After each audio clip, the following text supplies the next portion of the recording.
mga idol. Good morning. Biyahe tayo ng Laurel, Batangas ngayon mga idol. Samahan niyo po kami. At sa mga hindi pa po pala nakapag-subscribe sa mga idol, makapalaan po ako sa inyong mga wall. Sana naman po ay mag-subscribe sa po kayo mga idol para mag-updated po tayo sa mga video pang ating gagawin. So mga idol, kumusta kayo lahat dyan? At ingat kayo palagi, saan mo kayo ngayon? So, mga idol, samahan nyo kami. Biyahe tayo ng Laurel, Batangas. Ayan, nagbabike na naman tayo ulit mga idol. Nagawa na po yung bike natin. Thank you Lord at may service na rin tayo ulit. Hello po mga idol, good morning. So sama natin si idol Alvin, saka si idol Master. Yan, biyahe tayo ngayon ng Laurel, Batangas. Samahan nyo kami mga idol kasi first time ko makarating ng Laurel. Tingnan natin kung anong mayroon doon, kasi yung pala kami nakarating doon. Samahan nyo kami mga idol. Tingnan din natin kung mga ilang minuto ang takbo doon, kasi medyo malayo-layo yan.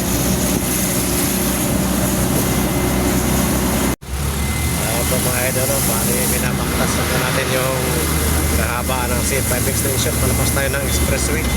Sa may C5 tayo ngayon mag-u-turn sa puntang Berbil, sa may Bigutan.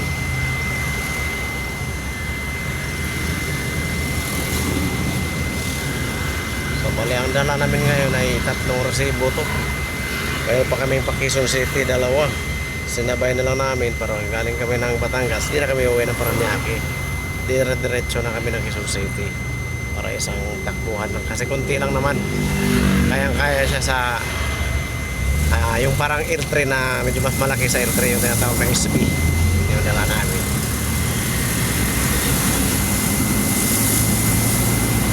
Buti ngayon umaraw na, naubos din yung ulan. Halos 2 linggo mahigit puro ulan. Tira yan, uubos din.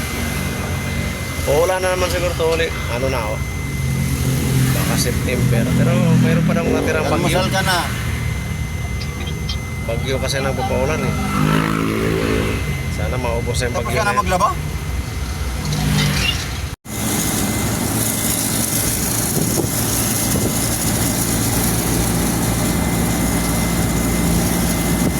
Tataas talaga ng building ng BGC. Batangas, piyahe ko, Batangas. Tataas ng building ng BGC. Parang kabuti lang na suputan. Dati walang building. Dalawa lang nakita ko building. Kain ka na, kain na. Sabi ko, kain na.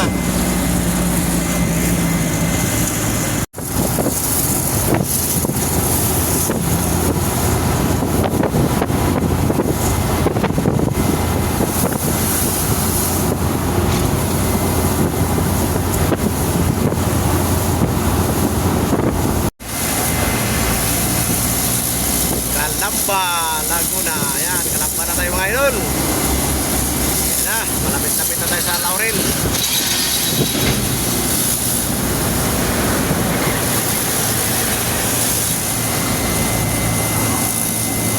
Ayan na mga idol, naka-exit na tayo sa Laurel.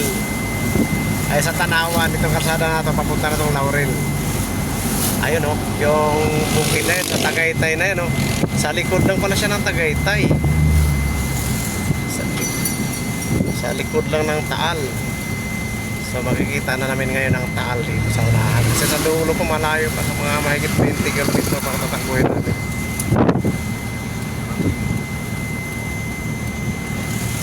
Yung dalawang tower na yun, ano yan eh? Tagaytay yan eh. Oh, People's Park yan. Police Park. Pinuntahan natin. May sakay ng kabayo dyan. Pinya na parang doon ka papasok. Magpipicture ka doon. May hiwag na pinya. Malaking pinya. Daming prutas. So, Wow. dyan, maraming prutas dyan. Maraming suka dyan.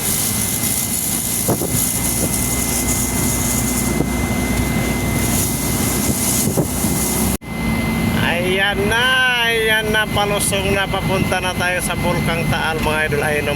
Ayan na yung Bulkang Taal mga idol. Tanaw na oh. Ayan sa baba na yan. Malabo lang siya kasi maulap. Pero yan na yan, yung natatanaw yung kulay blue na yan. Yan na yung mismong Taal. Kasi natatanaw namin kasi dito kami sa taas. Palusong pala tong papuntang Laurel. Ang ganda dito ng mga kalsada, oh. Napaka malinis. Oh. Yun na.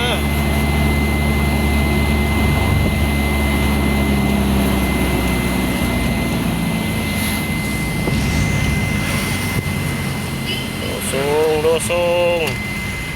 Parang zigzag road to, ah.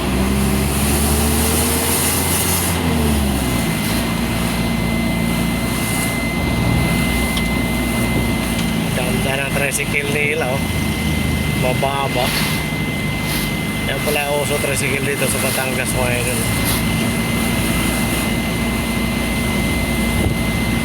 Yun na. Kita na yun talaga yung dagat. Malapit na yung dagat.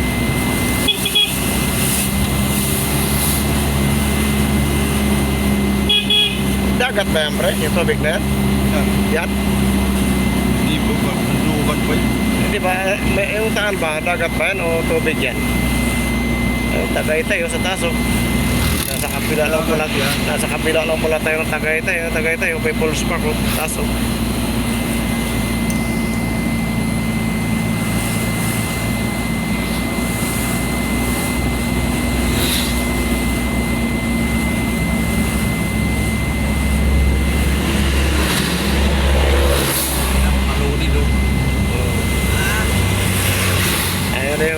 Sabi ko hindi hotel na pinagawa na dinilibera namin ng laminated. Ayun na yun, oh. Nandito na tayo sa tapat.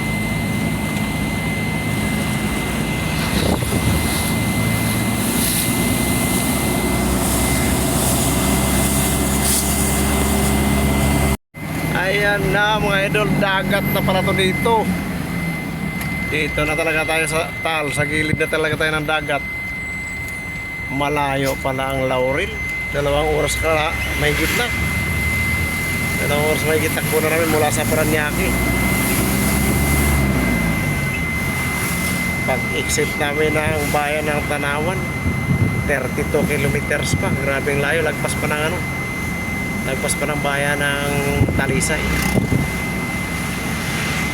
Dito lang pala sila sa may likod ng Tagaytay sa baba. Gilid na pala ng dagat.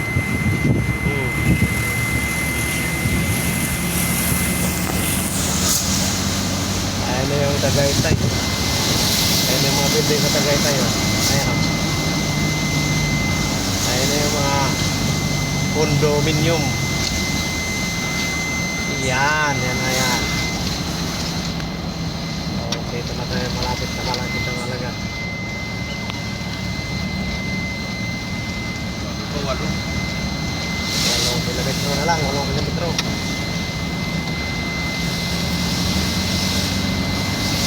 Ayun na mga idol, bali malapit na tayo. Kalahating kilometro na lang. So wala, magta3 oras din ang biyahe natin mula Paranaque. Malayo pala talaga dito sa Laurel na to. First time ay makarating dito mga idol sa Laurel na to. So napakarami pa lang mga malaisdaan dito sa may gilid na. Diyan yung mga bangka nila. So, marami kong nakita tawilis doon. Sarap pa naman yung isda na yan, tawilis. Specialty nila yan dito sa Batangas mga idol, yung tawilis na yan.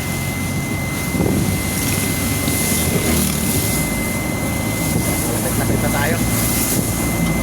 Ito na yan. Ito na, Municipality of Laurel. O, dito na tayo. Mga idol, nandito na yung convoy namin. Sundo na kami ng may-ari. Ayan ang nakamotor na yun. Ayan po may-ari dito sa dinner namin. So maganda mga idol kasi dito lang na kami sundo sa labas para hindi na kami mahirapan maghanap kung saan yung warehouse nila. Kasi yung deliver namin mga idol, mga solar. Mga ilaw, mga sa kalsada yung maliliit lang.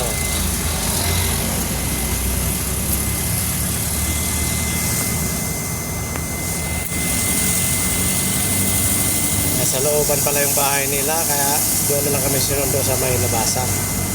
Sa may pinaka municipality nila, doon na kami nagkita. Gulong! Hindi ba nagkakano na yun doon makikita mo?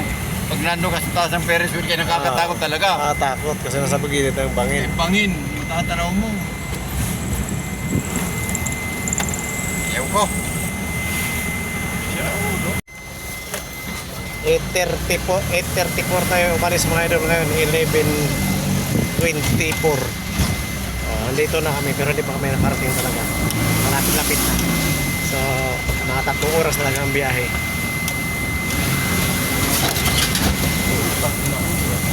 Magkano yung sasakyan namin. Invisible yung hams na, hindi nyo maramdaman. Medyo nagtatago sa ilalim ng semento. Ano yun ano? Yung ayun na mga idol, pauwi na tayo katatapos na kami nagbaba. Salamat at nakarating kami dito ng maayos at walang naging problema kasi hinahanap pa namin yan. Hinahanap pa namin. Kanina pa kami nag-ikot-ikot, hindi namin mahanap, so nag-wish kami yon. Sabi na dito lang daw sa may lagpas lang ng municipality. Yon. Okay na. Kung kami ng matiwasay. Kaya ito kalbi natin, no? Masaya si Idol Kalbi natin eh. Diyan siya lang. Nabili ng snack. Mabait si Sir. Yun. Ito muna tayo. Maraming salamat. Maraming salamat kay Sir. Nagbili ng pang-snack. Ito na, si Idol Kalbi. Parang hindi lang pinawisan kasi 20 bucks lang na solar ang pinawa namin. Okay mga idol, maraming salamat sa panonood nyo. Sinamahan nyo kami hanggang dito. See you next video mga idol. God bless ating lahat. Ingat kayo palagi dyan. Saan mo kayo?